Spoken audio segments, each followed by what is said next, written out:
It's time for market update with your host Flacco. Any fucking way.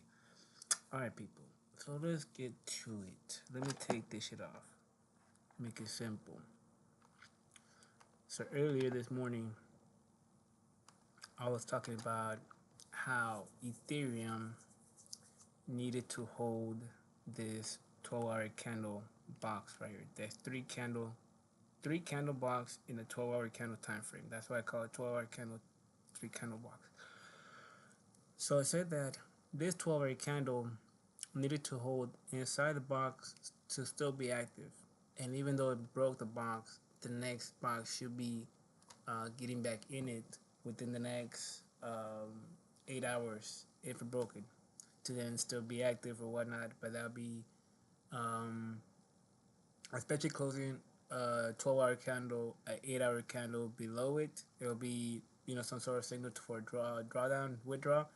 But that's why you pay attention to the next 8-hour candles after that, especially how the first four-hour candle closes, or in general how the next candle or whatever time frame you're on end up closing. But normally you want to look at the higher time frames, 4-hour candles and up, to see where they end up closing. So since we end up closing, I knew that, and in the way that it closed, I knew we had a slight chance of going up, but it needed to maintain inside this box to continue with this rally pushing on up. Otherwise, if Ethereum would have broken on down and would have closed this 12-hour candle at 1 o'clock or at 5 o'clock, no, 12 o'clock. So at 5 in the morning, yeah, five in the morning, yeah, 5 in the morning, right? Yeah, 5 in the morning.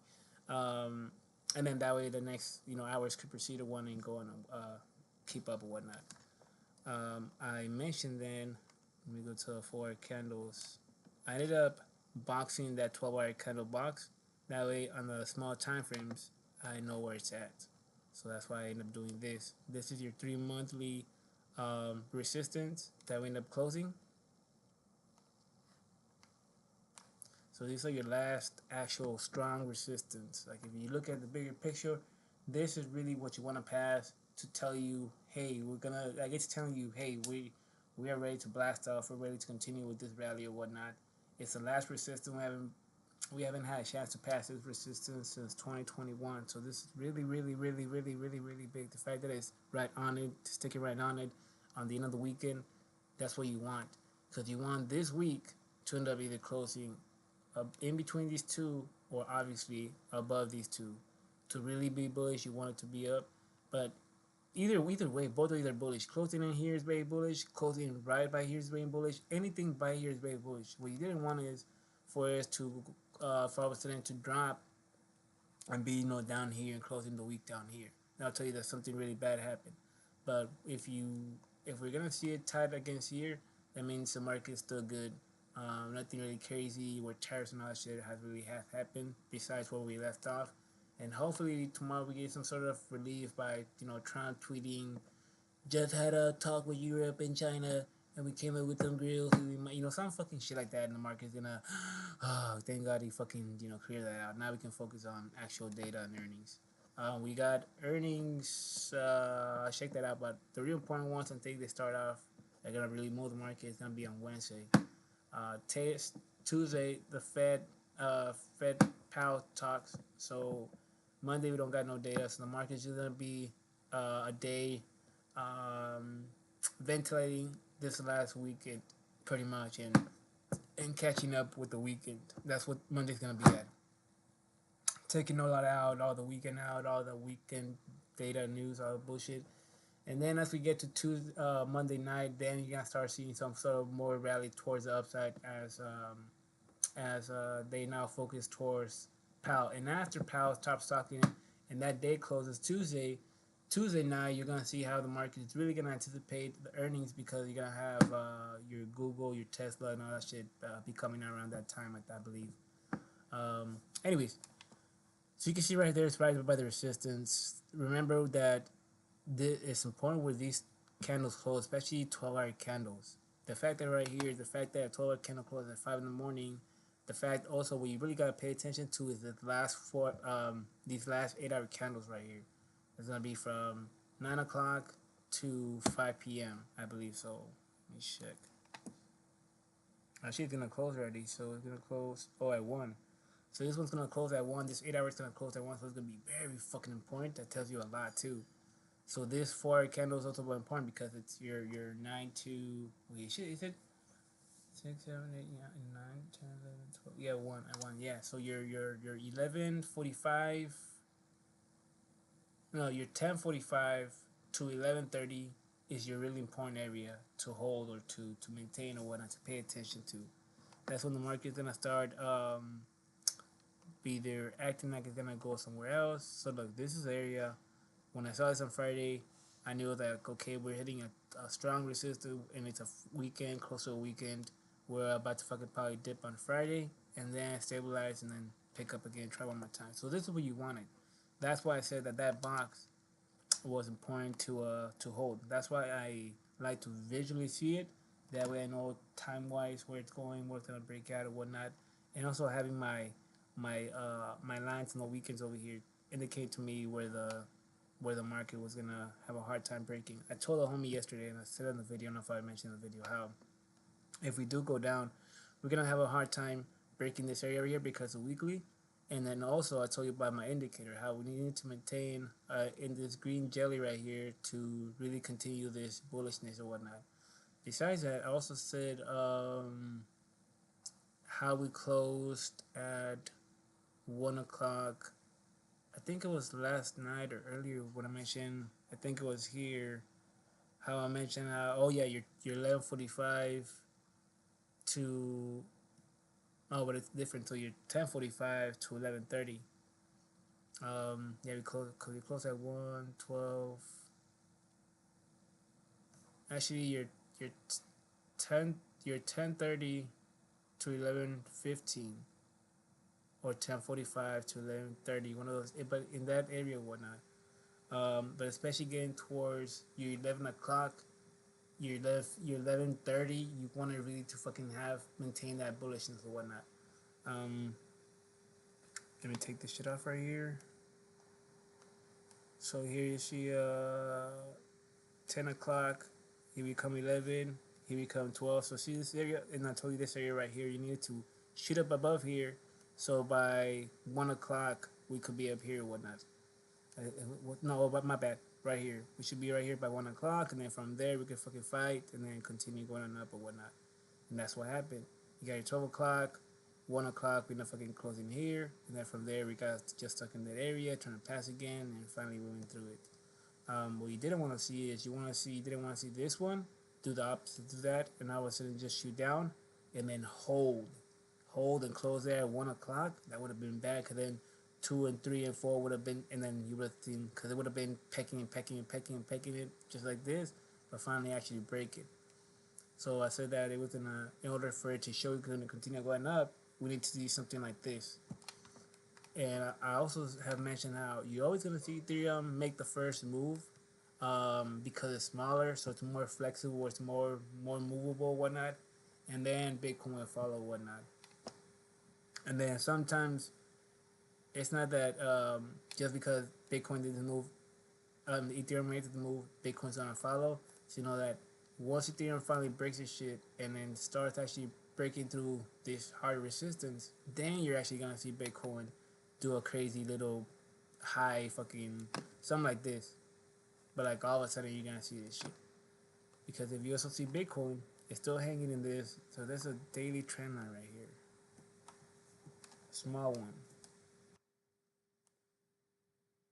See it's going down. And you see how it's holding this island, this floating, I call it the floating island. And then we close the week right there, I want to say. Yeah, right there, that blue line right here. And we're still holding here, and Ethereum's rising. So what we need this bitch to do is go to the 12-hour candle. Yeah, because these are hard prices to pass, because you got 12-hour candle Fibonacci right here. You got a 4 candle Fibonacci right here. You got an 8-hour candle Fibonacci right here. Watch. 4, your 450 your 8 Fibonacci right here, and then your 4 hour this one right here 50 Fibonacci. So this is gonna be hard pass. So either Ethereum is gonna fail for the third time or whatever the time it is, passing this area here. So it's gonna be, it could be a fake out, and then by 5 in the morning it could be down here, and when once it comes down here, and then by 9 or around there we're breaking, we're still stuck down here, then we're most likely gonna break on Sunday and have a little pull down on Sunday. If we hold this and we're up, we start reversing, or we hold here, or we by 1 p.m. we start. Let me show you guys. By 1 p.m. we'd up actually just maintaining here and closing anywhere in here at 1 p.m. 1 a.m. Then you gotta see from 1 a.m. to 5 p.m. try to pass this, and if we do, then you gotta see Bitcoin start moving. Otherwise, it's gonna be a double top, and it's gonna have a hard time pressing. And by your 11:30, 11:45, it should come down and be breaking down below this.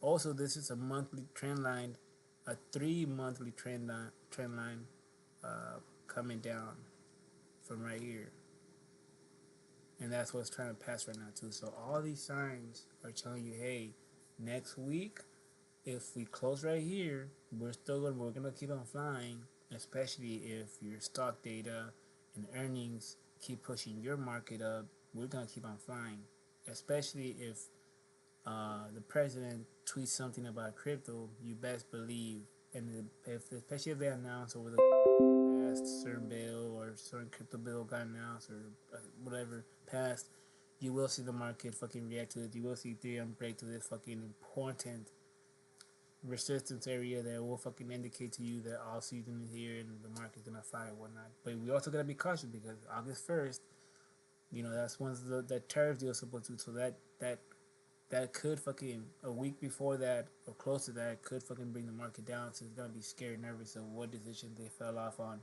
and what they landed on.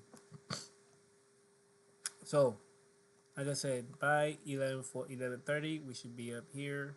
That way 11:45, and then try more time and just close here. And it's gonna be, are we gonna make it or not? And then you go to your 12-hour candle, because if, again, breaking out of this and holding above this is what you want, not going back in there. So 1 o'clock in the morning we gotta be here. If we reject, we're gonna come back down, and you will see then. But you see, we're so far away from where we were. So even if you come back down to its areas, you won't see Bitcoin really react to it unless it really goes back down and goes to the bottom of this. Then you will see Bitcoin really follow and drag down and start pulling on down. Let me go with the Bitcoin.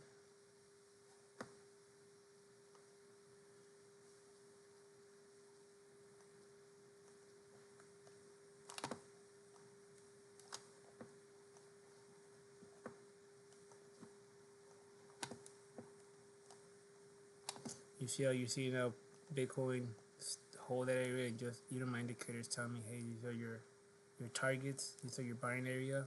It is gonna be hard. So you Ethereum has to do a hard fucking and break through that fucking karate shop, that fucking shop board. Do a punch, just smash through that shit, and then you're gonna see Bitcoin close in here by this weekly. This blue line's weekly. That's when we close the week. Try to keep it simple right here. See? So the fact that it's sticking to where we close the week, this last week, that's very bullish and whatnot. Especially how Ethereum's looking. So everything looking good, you guys, so far. But again, Ethereum's gonna be an indicator where this market is gonna start going and whatnot. And what's really happening behind closed door in the other market. Because this market is still active, so it's still sensitive to the real market. So it's still sensitive to the real data. So any fucking data tweet, this market will feel it too. It's not like it's decentralized and all that fucking bullshit. And then XRP is telling you the same shit. It's holding its floating island, and it's telling you, hey, we still got a move to do. Even though it's looking weak, I don't like this flat surface, but it is a downtrend, and just like Bitcoin, and we should see some sort of we should see some sort of like tight, nice, compact box to really show you where you're at, and it has a nice little fucking U still going, so it can still play out good. But if we keep getting rejected in this area right here and close this 12-hour candle below, that might be again. Ethereum might be doing the same, and then we're gonna drag down and finally break this floating island, and then close the 12-hour candle here, and then that's gonna be your first little red flag in the morning.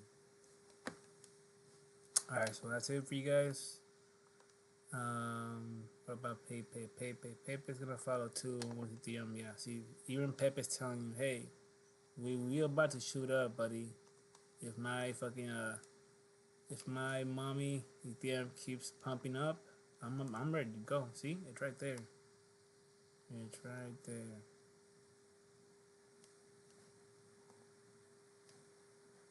It's a monthly, so that's strong. It's a strong resistance. And the fact that it smashed through 1-2, it's very important. Milk's even telling you. And the fact that we're trying to pass a 50 weekly, sheesh, this baby's gonna fly too. Cardano's gonna fly too, and it's we want to break a 3 monthly resistance. Yup, this baby's gonna fucking fly. It wants to fucking sheesh.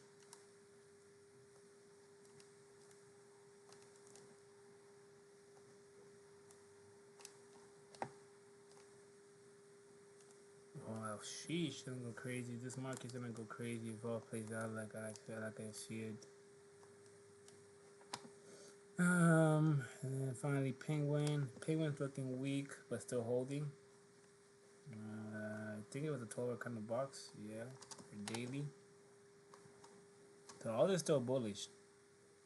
Penguin is still bullish. As long as we maintain this box, this baby's still bullish.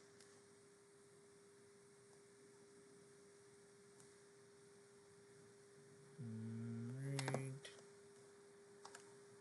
This is we close the day here. I don't really like them because they're together. And then you got close the week here.